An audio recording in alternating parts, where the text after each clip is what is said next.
Welcome to the Tax Professionals Podcast, the podcast dedicated to helping you improve your tax career. Here's your host, Jack Bonehill. Hello and welcome to this episode of the Tax Professionals Podcast. In this episode, I'm speaking to Pullein, a productivity and time management coach who has helped thousands of people around the world to get better at managing their time and becoming more productive.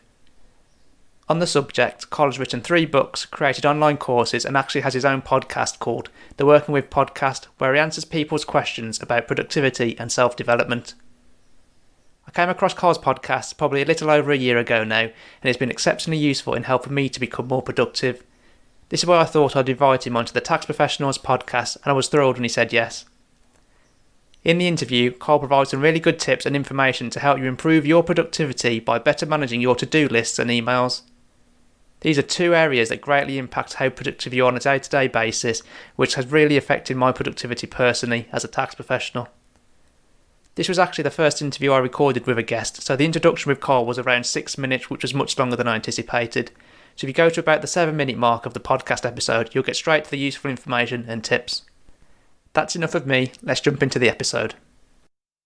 Hi Carl, thanks for joining me today and welcome to the Tax Professionals Podcast. Thank you very much for having me. It's a great pleasure to have you on the podcast, particularly since your podcast has helped me so much in relation to productivity, particularly to-do lists and email management. So I thought it'd be a great idea to get you on the show. I'm really, really happy that you decided to come on. It's always a pleasure. Thanks so much. So just to give a bit of an introduction to the audience, when people ask you what you do in relation to productivity and time management, what's your usual response? Well, usually I say my goal is to help people to become better organized and more productive by just taking control of their time. And within that, there's a lot of things we can do, and we do. So, and that's really what I would describe. I just help people to just become better organized and more productive. And we do that through just better time management. It sounds so simple, doesn't it, when you put it like that? But there's a lot of facets that can be considered in doing that, isn't there? There is. And a lot of it is, we don't plan. And when I say plan, I mean like just plan the day and plan the week, which that usually turns people off because they imagine that takes a lot of time. But actually daily planning just takes about 10 minutes and a weekly planning session, maybe 30 minutes, just to give you an idea of what you really want to accomplish that week. And that just keeps your eye on the ball. And that's really a simplified version of what we can do to help people just to get better with their time. Yeah, I mean, I'm definitely guilty of thinking in the past that spending time planning wouldn't be worth the time. But since listening to your podcast and, integrating those daily little plans and even the weekly plans, it significantly made me more effective just in my day-to-day tasks. So the time is definitely saved, isn't it, by just spending that little bit of time up front? It is because you then spend more time doing the things that matter, and you can avoid doing a lot of the things that really don't matter. But if you don't have a plan, you think they matter. Yes, absolutely. So you do have your own podcast, don't you, Carl, called The Working With Podcast. How come you decided to start up your podcast then? Was it just to help people with their time management and organisation? It all started in 2015, actually. I wrote a book called Your Digital Life, and this was just me. I love writing books, and so it was just me writing out everything that I'd learned in like 25 years. Yeah. It really sounds very geeky, but 25 years of just being passionate about time management systems and productivity. And I thought, I've learned a lot in 25 years. I'll just write a book.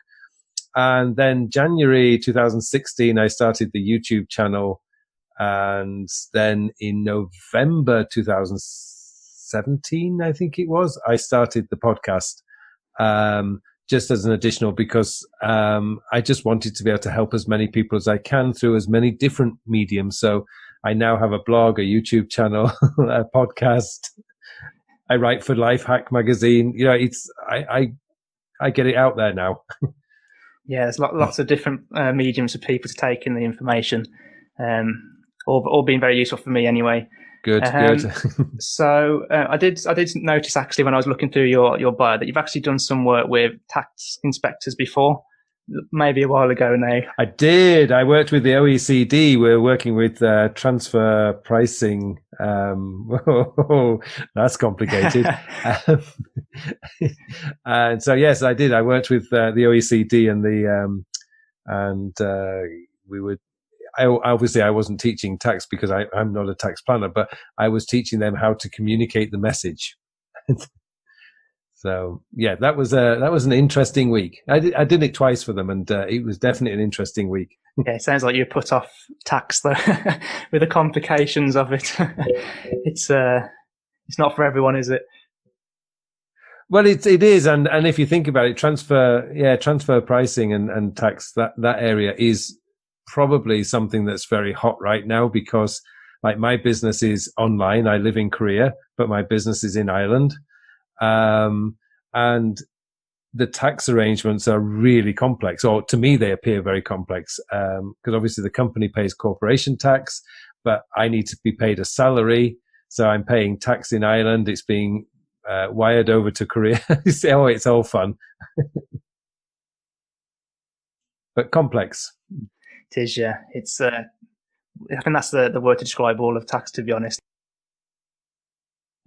So I think I've already touched upon it, but two areas where your podcast has helped me is in relation to to-do lists and email inbox management, and both of those have massively increased my productivity. So I was just hoping to ask you a few questions in relation to both of those, just to help the listeners really to improve their productivity through those means as well. Mm-hmm. Well, the thing about email, the email is an interesting one because there's two parts to email. There's checking email and doing email. Yeah.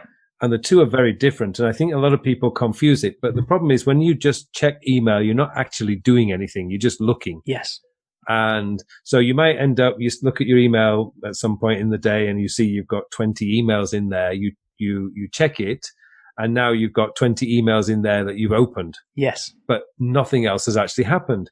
So what you need to do is you need to kind of change the mindset a little bit. And when you do, as I call it, process your inbox, you need to make decisions about what an email is. So, and it doesn't take long. When you start off doing this, it actually can be a little bit because you're not used to it. But once you start doing it, so when I like, I think this morning, I probably end when I woke up because I'm on the other side of the world. So you guys are awake while I'm sleeping. So I get my most email first thing in the morning. And I probably had about 65 emails and I just got through it all in about 20 minutes. It really doesn't take long because you're just asking a number of questions. What is it? What do I have to do? Yeah. That's it. Yeah.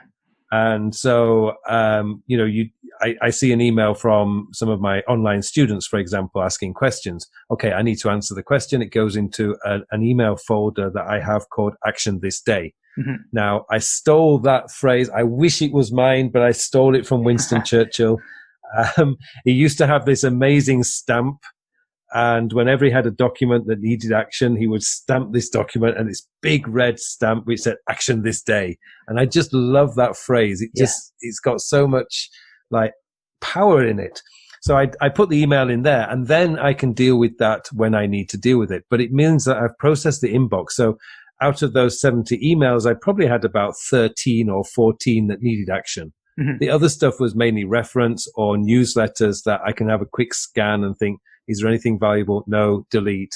Reference, do I need it? Well, yeah, maybe. So I just put it into a pending folder. But essentially, I'm dealing with it so that when I finish that 20-minute session, there's zero email in my inbox.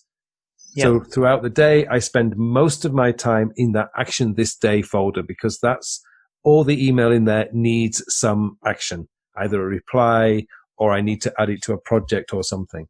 And that's really the quickest way to deal with email is don't look at email. Don't just check it. Actually do something with it. What is it? What do I need to do? Mm-hmm. And it's amazing when you get that question in your head every time you do your email. It's really surprising how fast you can process that inbox. Yeah, I mean, it's very easy, isn't it, to get bogged down in emails, especially when you have a lot. as you say, 65 to wake up to every morning is quite a lot of emails, isn't it? But just to spend that 20 minutes to sort them out, remove the stuff that you don't really need to do anything with. And as you say, be left with 13. 13 is much more manageable, isn't it, straight away?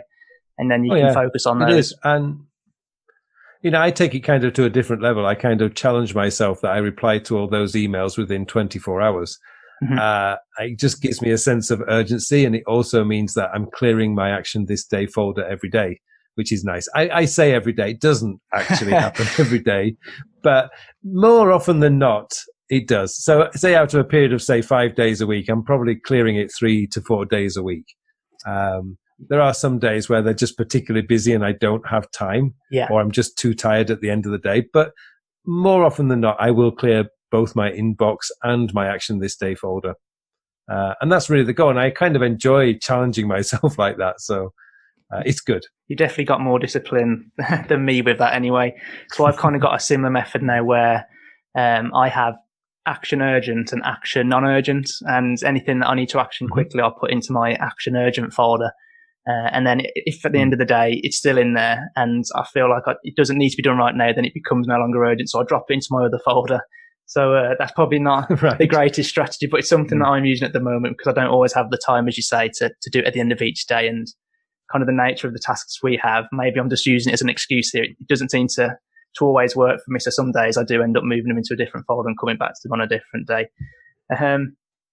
The thing is, if you're not responding to a client, the clients are usually very quick to come back to you if you're not responding. So yes, definitely with some clients. But this is related, I think, but kind of not giving people the impression that you'll always respond quickly to an email. I feel like a lot of people nowadays feel pressured to respond to an email very quickly. Is there any merit in? Yeah, go on. Sorry, Carl. I deliberately delay. Sometimes I do deliberately delay. Simply because I know that, because I'm looking at the times as well. So if you're going to reply to an email before 10 o'clock in the morning, you're going to get another email later in the day. Yeah. So it's usually better to start replying to your emails between 4 and 5 p.m. Because then you're not going to get the reply. And I used to, when I was way back in the days when I lived in the UK, I worked for a law firm. My background was law. And fortunately, when I was working there, it was the late 1990s, early 2000s. We were just on the switch over from regular mail to email. And as you can imagine, lawyers were not the fastest to move to email because there was concerns about security. And it is a kind of, or was then anyway, a conservative industry. But, whenever we got a letter, I knew that I had a deadline of 4:30 to reply because that was when the mail had to go. Yeah. So I would get my mail about 10:30 in the morning. It would be put into my inbox. And I knew I had then, from whatever time that arrived, to get any urgent mail out by the end of the day. And I've always followed that, even with email. If something was really urgent, they would either phone you or these days probably send you a text message. Email is not urgent. It never is. It used to be, but it isn't anymore. There are faster ways to communicate. So if something was genuinely urgent, they're more likely to pick up the phone or they're more likely to send you a text message. They're not going to email you for something urgent. I certainly wouldn't. That's something to keep in mind if you ever feel pressured to respond to email, is that, nobody really should be considering email as urgent. Because, it just isn't. And it could be that you get a text message that says, I've just sent you a file. Can you send it and get it back to me within the hour? Well, that's urgent, but then they actually texted you or called you first anyway. Yes. To give you that. So you're alerted to it. Yeah. So email is not urgent. So, you want to relax a little bit. Yeah. And I think, as you say, really, as long as you set those boundaries, or you at least don't always respond to people quickly, then they will know that if they need to get a hold of you, that they can text you or call you, which is a really good idea. So what do you think tends to bog people down with emails then? Any particular things that they do that slows them down, do you think? Well, the worst thing that you can do is look at an email and then just leave it in your inbox, because over time you're going to get thousands of emails. Now, not only is that just going to cause overwhelm and stress in yourself, but it actually slows down your email program as well.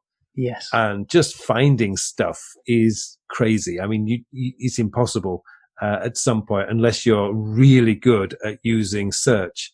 And that takes a lot of learning to learn the search. I mean, I can type in a name and sure, I can get all the emails, but if that person emails me regularly, I could have hundreds of emails going back 3 or 4 years for that person. I still don't find what I'm looking for.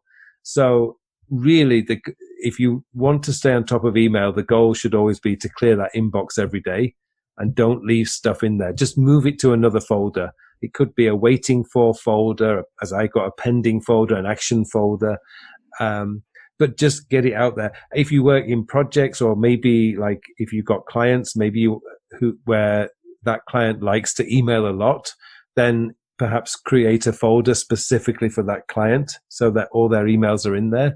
You know, there's lots of things that you can do, but just get them out of your inbox, because that is where the biggest problem occurs. Just leaving them in there. It slows the system down. It makes you feel stressed, and then you can never find anything anyway.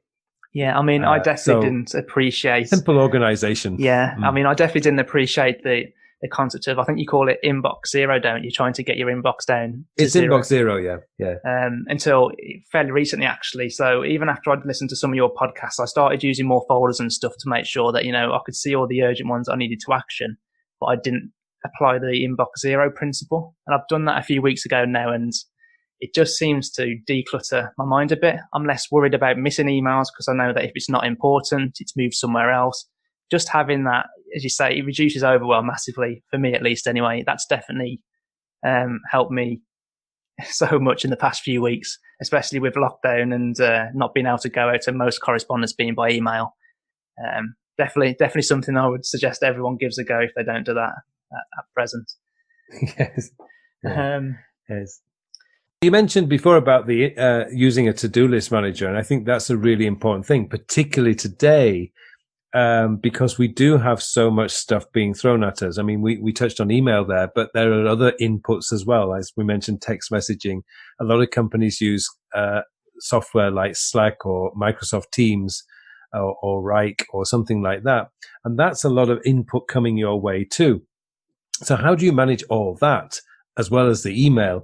And that's where a lot of problems are occurring these days. And again, with that is you really just have to sort of allocate time to go in there to respond it, but don't live in there. I know that's a lot easier to say than do, but it's the only way that you can actually get on top of your actual work. Mm-hmm. And using a to-do list manager, there's loads of them out there. I mean, Microsoft To Do is available for, Windows users, and you can get that application for whatever phone you're using, whether it's Android or iOS. Third-party applications like Todoist are just fantastic.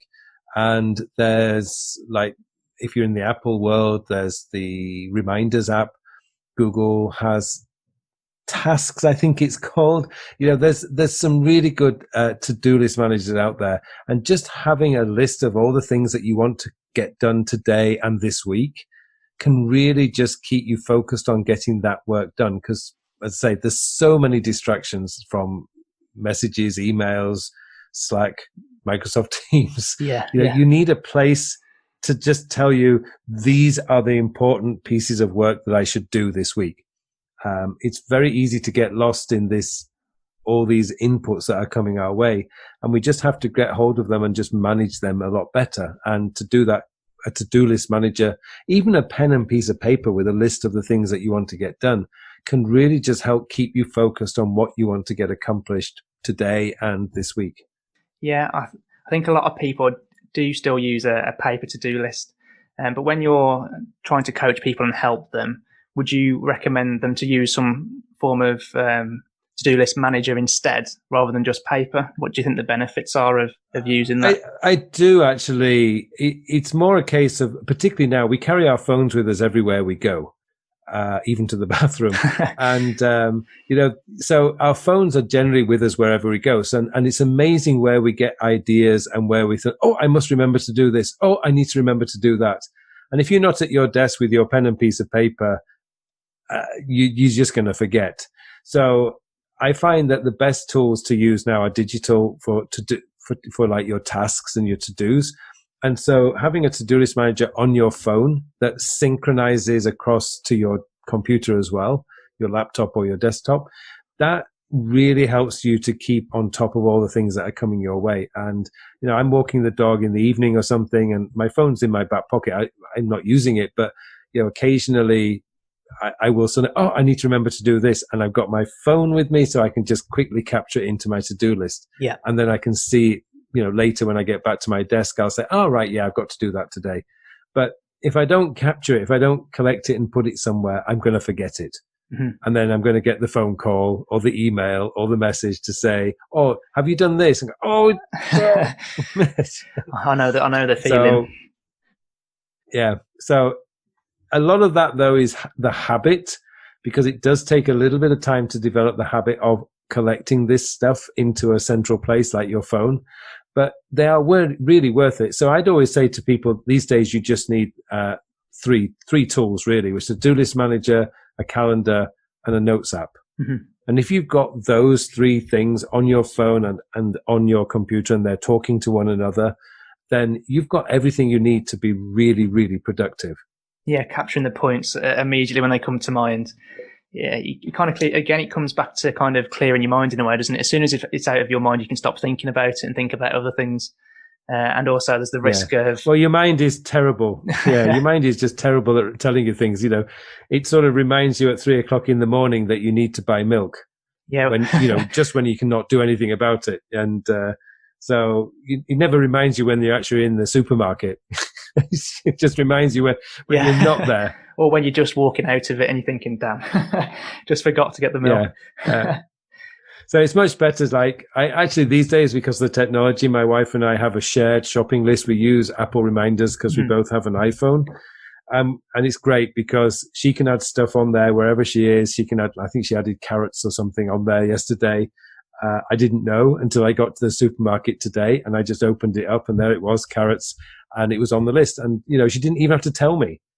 It's just that as she remembered, she put it on the list. And it's the same when she's at the supermarket. I could have put something on there and again, she's going to see it. So, those kind of things are just really helpful to get it out of your head and into somewhere where you're going to look at the right place. Yeah, absolutely. I mean, I think there's a lot of other benefits as well, actually, of using a digital to-do list. Because I use Todoist. I think you use the same, don't you, Carl? Yeah. And so just being able to allocate a day against it, and then if you need to change the day, you can just move it. It's gone. You don't have to scribble things out. Yep. It doesn't become messy. I just know when I first started working and I was using a paper to-do list, I'd be crossing things out. I'd be adding extra pieces of information next to it. And all of a sudden, your to-do list is one big mess and you spend more time reviewing it, trying to figure out what you need to do than actually doing it. So to me, that's one massive benefit as well, I think. Do you find the same? Oh, it is. Yeah. I mean, this evening, I had a call because for me, it's in the evening for me. So in the evening, it was I had a call at 10:00. So around about 9:20, I was finished. I was ready. And I thought, okay, I'll just process my Todoist and get tomorrow planned. It took me like 5 minutes. Yeah. I just looked at, okay, these are the tasks I've already scheduled for tomorrow. Can I get them done? Well, I can get these 3 done. I'm not going to get that done. I'll do that on Sunday. It was just so easy. So easy. I think it's probably 5 or 10 minutes. Yeah.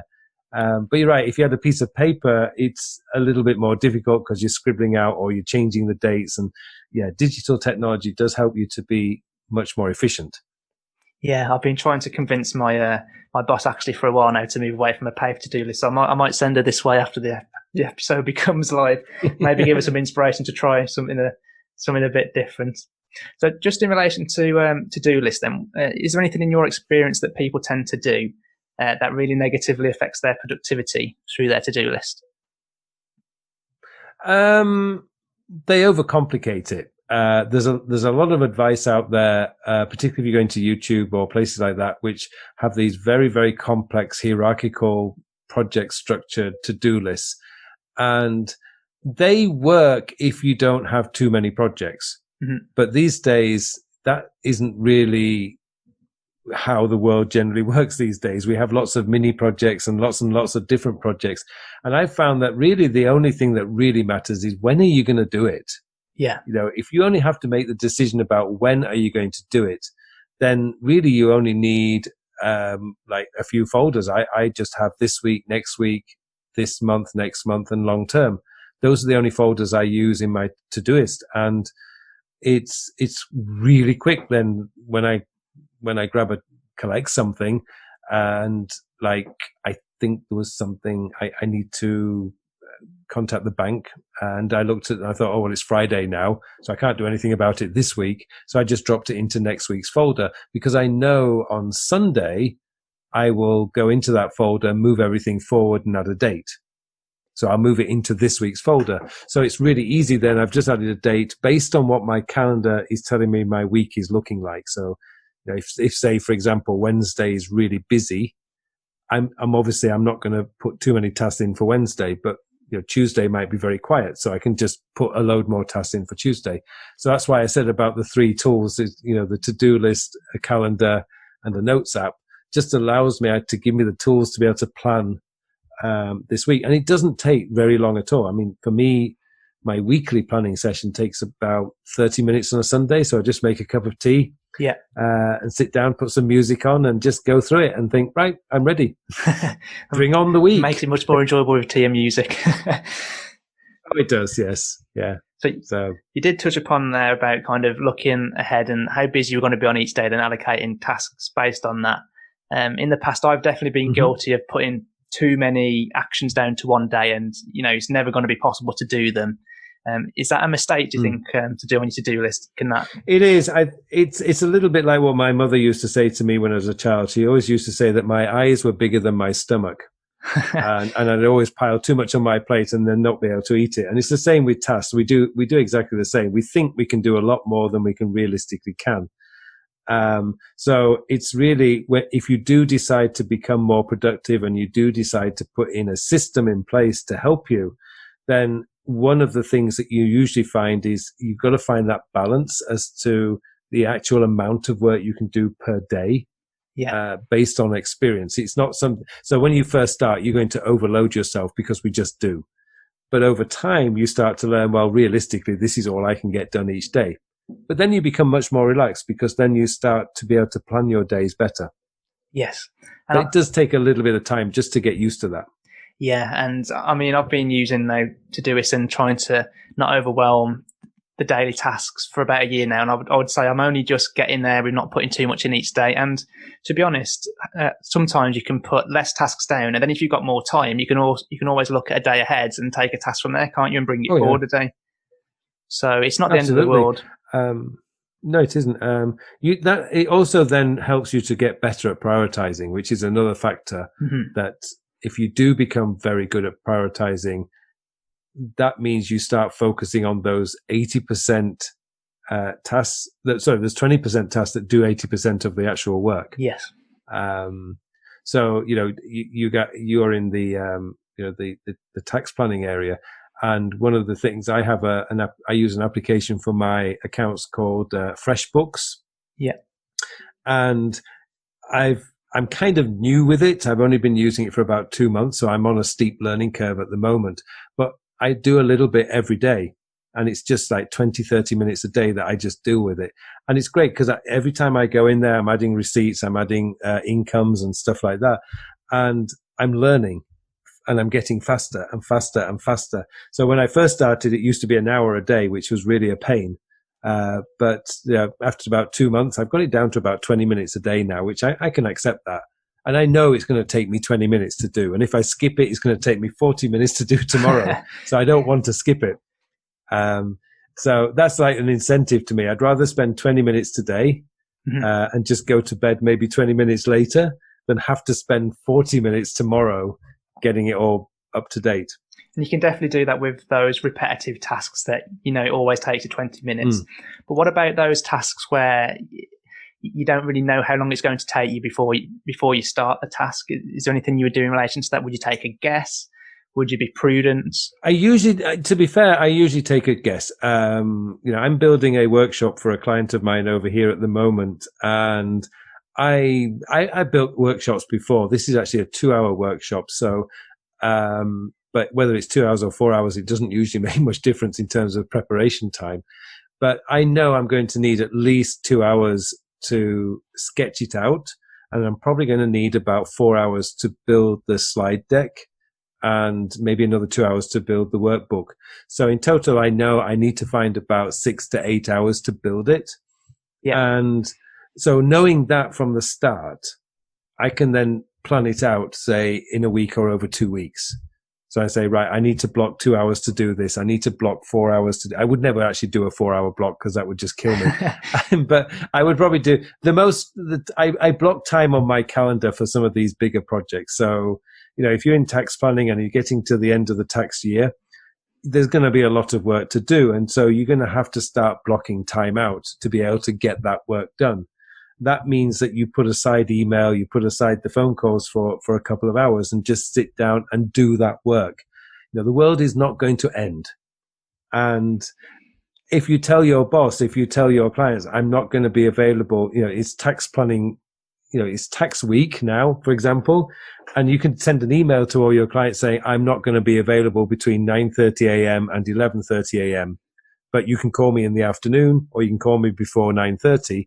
I've never come across any clients who've ever said, no, you can't do that. Yeah, it's a really good idea, isn't it? It at least gives people a heads up, then they will probably respect the fact that you're doing that. And they get very envious of you as well because they wish they could do it. But anyone can do it. And nobody ever pushes back because people will generally respect, hey, you're doing work. I mean, why would they ever, be upset about that? Oh, absolutely. So just be open about it and say, I need, for the next couple of weeks, we're in a very busy period, a very busy time. I need 2 hours every morning to focus on getting the work done. Yeah, and it's great. It works. A lot of people think their clients won't be understanding of things like that, but I think it's the complete opposite, isn't it? As you've said, really. It's when you don't tell your clients, then they think you're available 24 hours a day. Yeah. And then that's when you start getting problems. Yeah. Exactly. So it's much better to be upfront and honest with your clients and just say, hey, between 9:30 and 11:30 or between 1:30 p.m. and, 3:30 p.m., I'm not available because I'm actually doing work. Absolutely. So just in relation to when you're actually putting tasks down on your to-do list, how much detail should people be putting down? Should they be putting loads so that they know exactly everything they need to do, or is less more when it comes to a to-do list action? You need to make it very clear what needs to be doing. So you don't want to be sort of writing like something like mom birthday. Because if you write something like mum's birthday, you're gonna come back to that in 2 weeks and think, what did I mean? What was it I was thinking? So you need to be a lot more specific. It could be like buy present for mum's birthday, or send mum a birthday card, whatever it is. But you need to be very specific. So I always say use an action verb. So it could be like call this client about whatever it needs to be about. Those kind of things, you need to be very specific so that in, say, a week or 2 weeks' time, you look at it and you instantly know. But that also is where your notes app comes in handy, because that's where you can keep a note for each particular project or client that you're working with. Mm-hmm. So I have about 30, 35 coaching clients. Each one has an individual note. So while we're on the call, I'm making notes and I can then send them for feedback. But it also means that I can go back through all our previous calls and I can see where they're improving over a period of time and where they got stuck, say, a couple of months ago. And I can come back to it and say, how are we getting on with this issue? So this is why the 3 tools come in really handy. So if you just create a note for each client and you can keep your client notes in there. So, if you really want, you say, this client is a pain in the ass. If you really wanted to, you can do that, but I never do things like that. But you can actually just keep your notes regarding that client or any project that you're working with together. And it just makes things a lot easier than if the client suddenly calls up, you can just quickly open the notes app and there you go. You've got all your notes in front of you and you can answer the questions so much faster. And this is really good because I remember when I was working in the law firm, I had to go, when the client called, they gave me their names. Like, okay, just 1 moment. I'll go get the file. Yeah. Now I don't have to leave my computer. I can just type their name into the search and sure enough, that note comes up and all the relevant documents are accessible from that note. So, it's much easier now. And then you can obviously add your notes straight into it then from the conversation you're having with them there, and then still keep it up to date, can't you? It is, yeah. So when it comes to like a bigger project, for example, when you're breaking it down into kind of steps, I think you can overdo it sometimes, can't you? Like if you're going to do a presentation, you could really be ridiculous and put like open PowerPoint presentation, do first slide, do second slide, but that's not useful, is it? And actually it's probably detrimental because it's going to take you more time to be ticking off all those items as you're doing it. When you're doing bigger projects, how much should you break it down? Well, whenever I'm doing a bigger project, the first thing I do is I'm looking for the tasks that are actually going to drive it to completion. So that's going to be, if you're taking the presentation example, is to create the slides, and that's the biggest one. Yeah. And then, but you may have peripheral ones around there, like you need to get the information, or you might, and stuff like that. So those sort of tasks would go in. But you're right, I wouldn't say open up. I use Keynote, but open up Keynote, start making the presentation slides. Now, with a workshop, in my case, it would be, there'd be a task which is create presentation slides and create workbook. Mm-hmm. And that really would be it to start with. Now, that when I see those tasks come up, it's just telling me that I need to spend a couple of hours building the slides. And it could take me maybe 2 or 3 sessions of 2 hours to build the slides and the workbook. But I'm not going to micromanage the tasks because that just makes it overwhelming. I know that I base pretty much everything on the time factor. So I'm going to give 2 hours building this presentation today, and I'll give another 2 hours on Tuesday, for example. And as soon as I've made that decision about when I'm going to do it, I relax immediately because now I think, okay, I've got the time to do it. I think a lot of people's stress and overwhelm and anxiety comes about not because of the work, but because they don't know when they're going to do it. Mm-hmm. So it's constantly on their mind. But if you can just say, okay, on Friday morning, I'm going to spend an hour on doing this, and then I'll finish it off on Tuesday if I need to, you'll find immediately you will relax because now you've got enough time. If you don't do it, you can only blame yourself. Absolutely. But it's kind of having that system and trusting your system, isn't it? Really, to know that you're going to come back to it and do it at that time you've allocated to it, to get it out of your head, and so you can concentrate on what's at hand, really. I mean, this morning was a good example. When I looked at my today's tasks, there was essentially just 2 main tasks to get done today. The first one was to get my weekly newsletter prepared and scheduled, and to record my YouTube videos. That was it. As long as I've done those 2 things, I can relax. Yeah. And so starting the day knowing that, you can imagine that I got all those finished by about 2:00 this afternoon. It was great. And that's why planning can really help. But I knew I had to do that on Monday, but I never stressed about it because I knew I had Friday morning to prepare the newsletter and to do the recording. So there was no stress. I just knew. And so when I woke up this morning, I just looked at it and think, right, those are the 2 things I'm going to do. And I just got on with it. And I say by about 2:00, it was done. And of course, there's other things to do as well. But those were the 2 main things. And I always say, if those 2 things get done, then I'm going to be happy. Mm-hmm. And they got done. Yeah, you just mentioned about stress there, isn't it? I think that the more stressed you are as well, the less productive you'll be because your mind will be wondering more. So making sure that you reduce stress is paramount, isn't it, when it comes to productivity, really? Oh, it is, yes. And part of that is just knowing that you've got enough time to do the work. Yeah. But if you don't have a to-do list manager, if you're not using your calendar and you're trying to remember everything that needs to be done in your head, you are going to feel stressed. Absolutely. So you've got to let it go. You've got to trust that you'll see it on some kind of list. Yes, absolutely.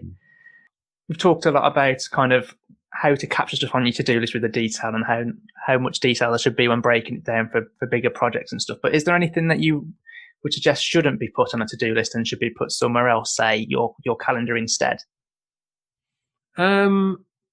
It depends. It's case by case. Like I have obviously I have my podcast, and that takes a bit of preparation. So my podcast takes about 90 minutes preparation, and then it takes about an hour to record and edit. So I know that at the beginning of the week, I need to find 2.5 hours to prepare the podcast. So what I've done is I've scheduled Tuesday morning for writing and preparing the podcast script, and Sunday afternoon, it's usually about 1:00 that I will sit down and record and edit the podcast. It's just 1 hour, so I'll just schedule it. And I've fixed them into my calendar so that they get done. Yeah. And so important things like the recording of the YouTube videos today, again, that's put into my calendar because I need to know that I've got time for it. And I have a policy, and I strongly recommend this to everybody, is what goes on your calendar gets done.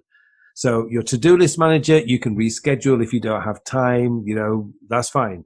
But if you put it on your calendar, that's the sacred territory. That means it's going to get done. That's where discipline comes in.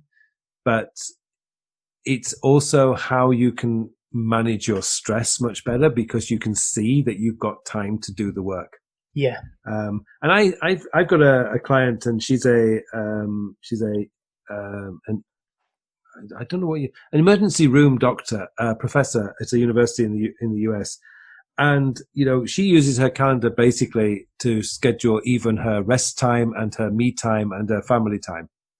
Because you can imagine being an emergency room doctor in a big city in the US is a very busy job. Yeah, yeah. And they're working ridiculous shifts. Some days she's working a day shift, other days she's working night shifts. So, she actually uses the calendar and schedules me time, like just sitting down and listening to music or going for a massage or just, having some meditation time. She will schedule that on the calendar. And I think that's fantastic because she does apply the rule. What goes on my calendar gets done. And once she's decided that she is going to take an evening off and just read a book, it's on her calendar and she will do it. So it's a really good practice to have.